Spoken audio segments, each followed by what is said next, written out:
prevent direct contact. When you prevent yourself from direct contact, then you are safe.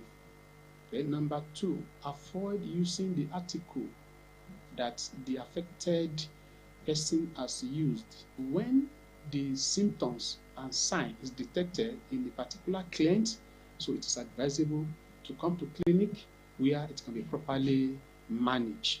The Permanent Secretary, Ondo State Primary Healthcare Development Agency, Dr. Francis Akombiemo, said although there have been no reports of a disease in Ondo State, health workers have been put on high alert to address a possible occurrence and hinted of plans to sensitize the people on the virus. As far as the Ondo State government is concerned, all the health workers have been put on alert to look out for any suspected cases, because those cases, the first thing to do is what we call high index of suspicion.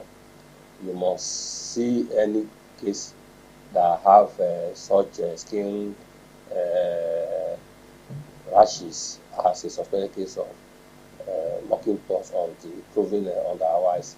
We have also begun to educate them on the signs and symptoms of this disease, what they need to do to protect themselves. As the virus continues to spread to other parts of the world, Nigeria Center for Disease Control has urged healthcare workers to maintain a high index of suspicion for monkeypox and report any suspected case to the relevant state epidemiology team for prompt intervention. Joy Pius, OSRC News. All is set for the training of 100 aquapreneurs in fishery and aquaculture across the 18 local government areas of the state. Governor Oluwarotimi Akeredolu, at the flag-off of the program, said the move is part of efforts at ensuring rural and agricultural development in Ondo State. Government House correspondent Timile Infalade reports that the program was tagged Blue Revolution Fish Value Chain.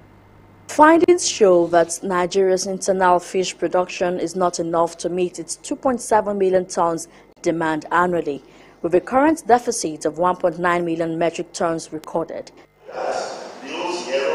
To bridge this gap and empower the people, Ondo State government put together a training on fish value chain. The training had in attendance aquapreneurs from the 18 local government areas of the state.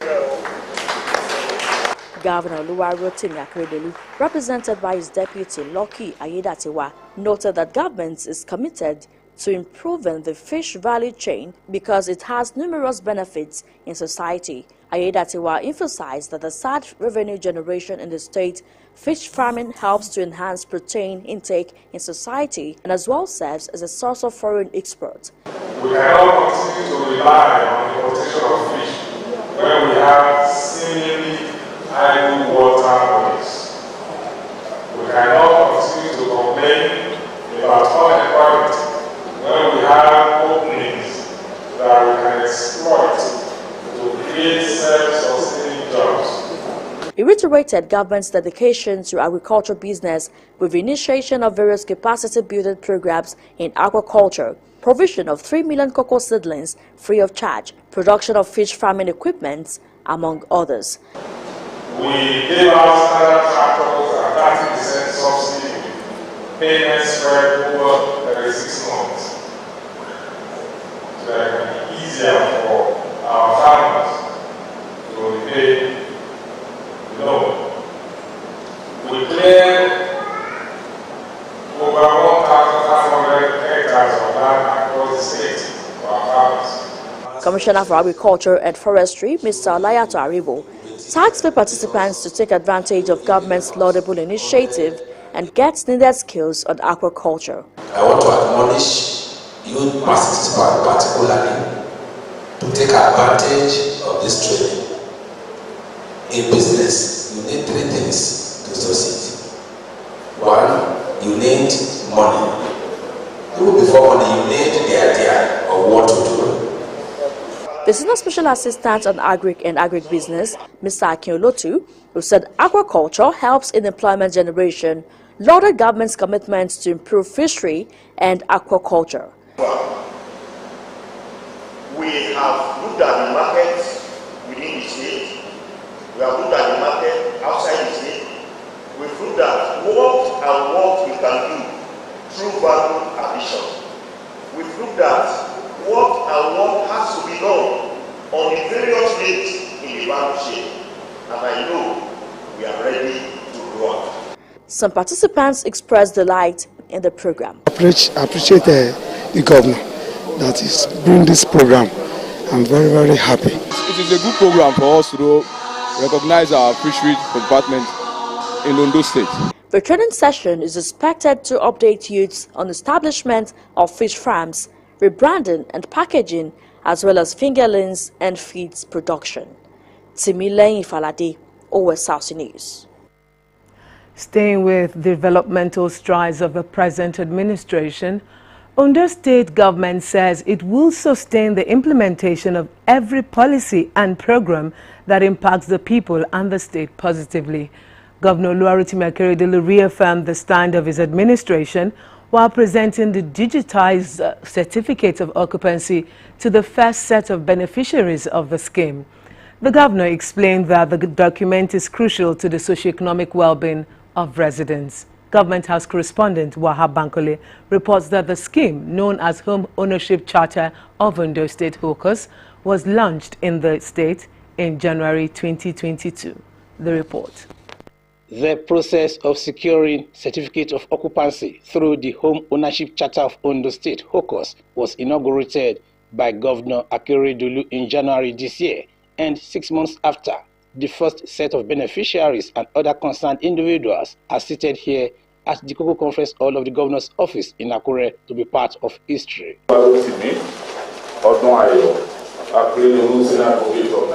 Commissioner for Infrastructure, Lands and Housing, Mr. Raimi Aminu, while applauding the efforts of the governor, gave an insight into the journey so far. We went to Nasarawa, all of us, nothing, because then they just started, we couldn't get anything. And at the session of this government, this administration, Mr. Governor called on Mr. Tulani, it was on Sunday. He said, at last that the Oyo State had just started. Go there with your team, call Minister of Lands and Infrastructure, go and study there. We went, it was there, gathered one of those things.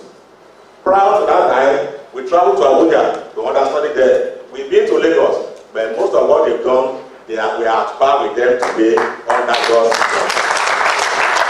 Commissioner for Finance, Mr. Wale Akinteriwa, highlighted the benefits of the land title document. If you have title to your landed properties, then you can approach the banks and they will assess what you want to borrow for, and I'm sure with appropriate collateral, which is your landed property, you'll be able to access funds. Some of the concerned individuals, including royal fathers and bank officials, lauded the initiative, which calls on residents to key into it.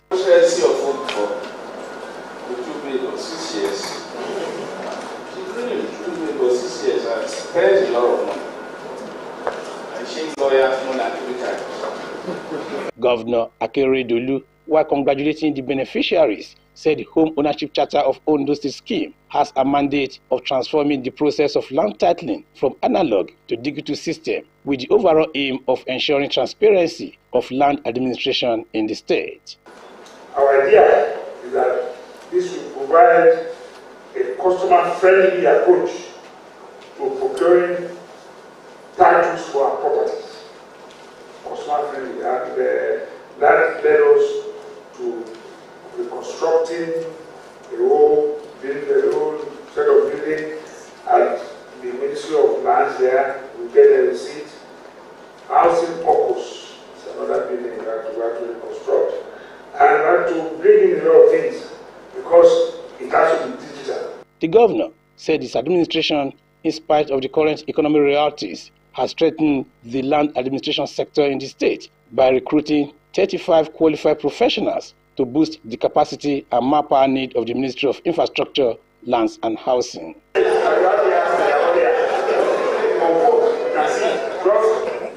taking a photograph of the back home. So it's like a modern miracle. And I'm happy that we have had to go this extent. High point of the event was the presentation of the document to the beneficiaries. Speaking with OSRC, some of the beneficiaries commended the governor for changing the narratives. I'm a businessman. For us to source for fund in the bank is very difficult. And when I heard about this thing, I now decided to put in. And I thank God today that I get this thing with ease. Most of the bottlenecks attached to getting CFO, it has been softened by Mr. Governor. Today, I'm happy.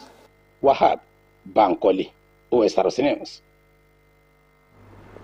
The crisis over ownership and trespass claims between the DG of Akure and the Meadowville Construction Company regarding the land on which the federal government housing projects are built is yet to be resolved. There was panic at the site along Igbatoro Road when gun and cutlass-wielding thugs, allegedly acting on the instruction of the monarch, stormed the site, pulled down structures, damaged tanks and wounded some site workers. OSRC's Zaid Aribisala visited the site and now files the report. One of the major challenges confronting Nigeria despite the strength in population is lack of adequate housing. The United Nations statistics estimates the housing deficit in Nigeria at 22 million homes, with the figure projected to be double in the next 10 years if care was not taken. This has, however, prompted the federal government to enter into partnership with developers across the 36 states like Meadowville here in Ondo State to provide the much-needed homes. Despite having built over 60 houses at its Alagbaka site, some of which are now occupied, the project is witnessing setbacks on the allegation of constant attacks by thugs allegedly acting on the instruction of Deji of Akure Balade Toyinbo Alade Lucy. The latest is the destruction of structures at different housing units, damage of equipment, and infliction of physical attack on site workers. They came with cutlass, planks, and even guns. So immediately we saw the motorcycle. It's like 15. So they were chasing people away and even beating people. This is not the first time. The managing director of Meadowville Estate, Mr. Ademola Akimbensin, lamented that the incessant attack on the site is unwarranted. They came here to repeat the same thing. They came here shooting gun, beating people, destroying all the equipment, the materials, the shovel, the barrow. They went away with them. 2 weeks ago on the 18th of May, they went away with 2 motorcycle bikes. They kidnapped 2 people to his palace. We reported this matter to the SIB, DSS, and Civil Defense. He asked the DG to approach the federal government in his quest to take over land in the area rather than depriving homeless Nigerians the opportunity to be home owners. We know court is the best answer for a commoners. He said there's nothing any court can do with him. As far as he still remains the Oba of Akure and the chairman of Ondo State Council of Obas. The continuous threat to life and the development of the project, despite fulfilling all legal rights, worries the estate manager, but he remains hopeful that justice will take its course soonest. Reacting, the palace spokesperson, Michael Adeyeye, said Deji did not direct any attack on the site. That's not correct. You know the Deji to be a very peaceful man. He does not even believe in talking, so how do you expect him to make use of such? The true story was that there are 5 disputed, about 5 hectares that are disputed area which belongs to Akure land. We are aware of the fact that 15 hectares was awarded to his company by the Federal Ministry of Housing to work on. And the case is already before the courts. Mr. Adeyeye explained that the Deji, as a peace-loving monarch, will not embark on such move since the matter is before the court. Sahid Aribisala, OSRC News. Candidates who sat for the Joint Admissions and Matriculation Board 2022 examination have lamented the continuous inaccessibility of the board's portal weeks after releasing the result. This challenge, according to candidates, is hindering them from taking decisions on changing their institution, course of study, and print out of results, among others. OSRC's Said Aribisale again has more. 1,707,626 candidates sat for the 2022 Unified Tertiary Matriculation Examination held between May the 6th to May the 16th. Out of that figure, the board said it had released 1,671,203 results, directing candidates to check their scores using a sort code on their mobile number used for registration. While candidates have already gotten feedback from the examination, the over 1.6 million who sat for the exam across Nigeria, including the 48,449 individuals in Ondo State, lament the inability to access JAMB Portal weeks after the release. This is, however, causing hindrance to activities such as changing of course, institution, and printing of result slip. I tried to do it online, but they said it's not yet uploaded. But I'm still trying, not able to do anything. They say I should calm down maybe till next week. I've been passing all those things, all those issues. People are not really checking it on their portal. You can only help them to check it on their phone, only on their mobile phone. A cyber cafe manager in Akure, Bayo Ajayi, noted that several attempts to access the portal for the 2022 candidates have been unsuccessful. Ever since the time we have been checking, as in the portal, JAMB Portal, we have not found anything on it, maybe that pertaining to checking of the results. So I even asked Google yesterday, how can I check the JAMB result? But Google has to refer me back to their site. I should go to under e-facility that will see where I can write my registration number there. So I acted according to Google. I went to e-facility. Under that e-facility, I can't find anything. I can't find any blank area that can input any registration number to. So ever since then, we have been having difficulties in checking it. The Joint Admissions and Matriculations Board said it would further screen 27,107 results of candidates who wrote the 2022 Unified Tertiary Matriculation Examination. The affected individuals hope for an end to the situation soon. But amid the uncertainty and difficulties currently witnessed by the 2022 JAMB candidates is the backlog of yet to be officially admitted individuals who sat for the exam in 2021. Sahid Aribisala, Osrc News. And that concludes Sunshine Report. Thank you for your time. Good afternoon.